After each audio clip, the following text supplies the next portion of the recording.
یہ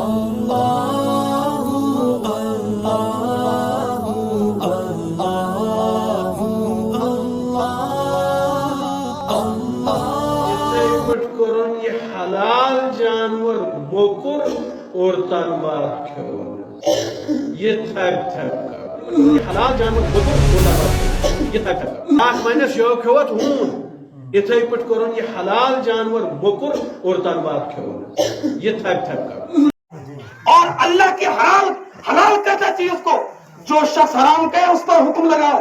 میں ان کے مولویوں سے کہتا ہوں آؤ سامنے کہ تم نے کیسے کہا کہ یہ تھپ تھپ کروں یہ ایک صدقے کی قسم ہے اور یہ حرام ہے. اور ایسا جانور جو یہ کتے کی طرح ہے یہ کتے کی طرح ہے. ایک حلال جانور کو جس کو اللہ کے نام پر ذبح کیا جاتا ہے اور اس کو پھر صدقہ کیا جاتا ہے. اور مولوی تو نے حدیثیں نہیں پڑھی, مولوی تو نے قرآن نہیں پڑھا, اور مولوی تو اتنے سال کہاں تھا.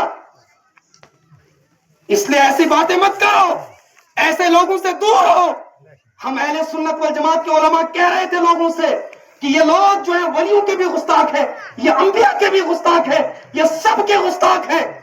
لیکن لوگ کہتے تھے نہیں یہ مولویوں کی بات ہے. آج تم نے اپنی آنکھوں سے حقیقت دیکھی, اب تو اپنے کانوں سے سن لیا, اب بھی یقین نہیں کرو گے.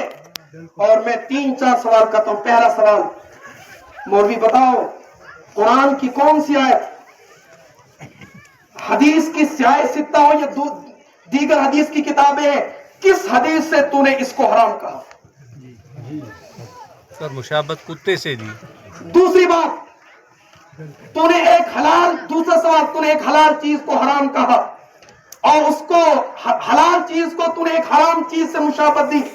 بتاؤ مولوی جو ایک اللہ کی حلال کردہ چیز کو حرام کہے, بتاؤ اس کے اوپر حکم شرع کیا دائر ہوتا ہے؟